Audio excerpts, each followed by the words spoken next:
The show where there are no penalties, nothing is offside, and everything is fair game. This is The Gloves Are Off.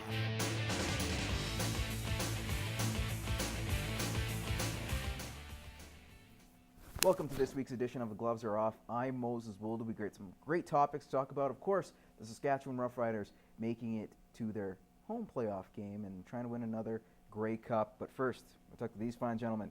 Greg Buchanan, of course, my co-host. How are you doing? Hey, Moses, not too bad. And this guy's dressed appropriately today. I think this is a injury standard replacement. Day. Yeah, I guess. Coming back once again, Matt Choumont, of course, here at New Cap Sports. How's it going, man? Good. How you doing? Not too bad. All right, you're wearing the proper color for the first question I'm going to bring out. And, of course, Grey Cup 101, Saskatchewan, like the previous two seasons, you had the host team make it to the final. Both times they won. Maybe the third time will be the same. Who knows? We'll see what happens. But you also have the Hamilton Tiger Cats. A lot of great storylines here. Of course, Kent Austin coming back, winning 2 out of the 3 Grey Cups Saskatchewan has in their history during his time frame. Guys, is this the best setup in terms of these two teams that the CFL could have asked for? Absolutely. Like you say, you got Austin, you got Fantuz, you got Burst, and you got Kanji, you kind of mentioned yesterday, the lost one there. So the storylines for this Grey Cup are, you can't ask for a better Grey Cup here. You know what, Regina, I don't think there's going to be a lot of work done this week. The Pilsner sales are going through the roof. They're going to have to open up the brewery full time just to keep up with the demand. It's going to be quite the party, as long as the team stays focused on the job at hand. That's the most important thing. But yeah, it's the best, not necessarily for the CFL, but for the Grey Cup committee in Regina. They couldn't find a better one. And with Ken Austin's big banner right at Mosaic Stadium as you walk in, yeah, that's a great storyline too. No, they're still going to keep that. Speaking of which, what is the most intriguing out of the storylines? I know, Matt, you just touched on it a little bit. You have Henry Burris coming back, of course, familiar with the Saskatchewan fans when he was with Calgary as well. You also have Ken Austin, a guy who's won it as a player and a coach for the Saskatchewan Roughriders. They're endless here. Where is the most intriguing story to you? And, of course, the '89 Grey Cup, probably one of the best Grey Cups ever. Too, yeah. So, like, where do you go? What's the most intriguing to you guys? I think Ken Austin, don't you think? You know, some people would say Ken Austin, that battle there, but I think Ken Durant do it. Yeah. Ken Durant finally get that Grey Cup because he had 2 times to try to do it already and fell short with one reason I won't say and the other whatever, but Ken Durant do it this year. I hope he can because he's such a great quarterback. It's such a great quarterback, and in Saskatchewan, it's hard to be the number 1 quarterback without having your naysayers. And I think Durant's had his naysayers. In fact, there's a Twitter account that says, blame it on Darian. And they blamed a lot on Darian, on their bit of a nosedive during the season on him.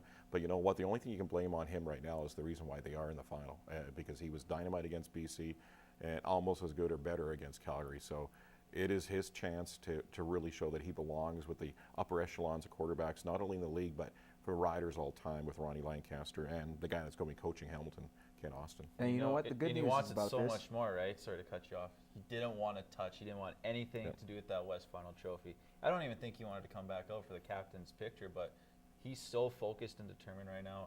I don't see how he cannot win it this year. It seems like a team of destiny. I did want to mention, of course, Ken Austin knows how Darian Durant feels because he's been in that situation where they love you 1 minute and hate you the next. And, of course, Ken Austin ended up leaving, going to BC, winning another Grey Cup. We shall not mention that again. But, guys, you know there's a great quarterback here in the CFL in Darian Durant, and the Saskatchewan Roughriders are certainly lucky. Another team that's certainly lucky, I think the Buffalo Sabres. Sounds odd. They're one of the worst teams in the NHL. They are. But I'll say this because you know what? They're stepping into the right direction. They brought in guys like Pat LaFontaine, a guy who didn't spend too many seasons with Buffalo, but was an important part of that team. Fans love him. You also have Ted Nolan, who I think is the most underrated coach, and a guy who wasn't given a fair shake. If you look at the teams he was given during his time frame, he made them better. So I think Buffalo had a great deal here, bringing in those 2 guys.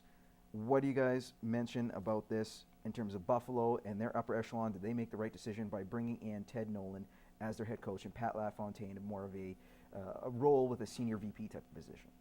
I like what they did, but they didn't really. They only gave him the interim head coaching position, so I don't know if they're gonna hire him full time. They should. There's other great coaches out there, but I like the direction that they're going. And Teddy Nolan's one heck of a coach. It's a different direction because they didn't hire a GM, and I think that's the reason why they gave him the interim role, because you really can't make him head coach unless the GM agrees with it. So once they hire the GM, Ted should get the interim taken off of him.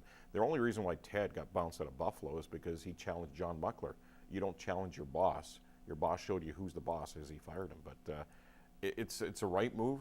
Is it going to be a good move? I guess time's going to answer that. But Buffalo had to do something. They were going nowhere fast. He had a lot of physical guys on his team. I know Patrick Coletta. They don't really have any now, with the exception of you call John Scott a physical guy. He does like Patrick Coletta and wants to bring him back into the fold. We'll see how that turns out. But the Ottawa Senators. We know Buffalo now with Ted Nolan has this identity. However, the Senators, they're 8-4. They really are trying to still find themselves. They don't have that Daniel Alfredson anymore, so they don't have that type of leadership. So their goaltending has been an issue as well lately with Anderson. Does Ottawa still have an opportunity here to actually ride the ship? And if so, who's going to lead the way? There's so much time left in this season. They'll be fine. Craig Anderson's coming off an injury, and Lehner's been playing very well. So there's no issues with the goaltending. It's just they got to get used to playing with each other. Spets has been out for a while. Bobby Ryan's shaky in the head right now after that hit. He'll be fine. It's just more playing time together. They'll be fine. I think losing Elfie to Detroit, you lose that leadership in the room, stability, both in the dressing room and on the bench. And more than anything, I think last year they had a lot of young guys that kind of played a little bit over their heads at times. And I think this season they're not exactly playing at the level they were last year. And I think eventually they will. And there needs to be somebody on that team to step up and really take over that Elfie role. And I really don't think anybody has. I don't think Spets is one of those kind of leaders. Is anybody to blame, really, for their slow start right now? Well, I or think is it blame, or it's just a circumstance? I think it's just, you kind of hit it on the head, too. Yeah. They had guys that played over their head last year, but they're a good enough team. They'll figure it out and get back to where they should be. So much that we do that all the time in media and fans. They want to point the finger at people. Why are we losing? Why are we losing? That's the reason why we're losing. I don't think there's too many fingers to be pointed. I think it's just generally they need to get everything put together. I don't think there's one reason why they're not doing what they should be doing. All right, guys, when we come back, we're going to talk about the new NHL rules, possibly updating the new overtime position, getting ready to shoot out. Who knows? We'll let you know.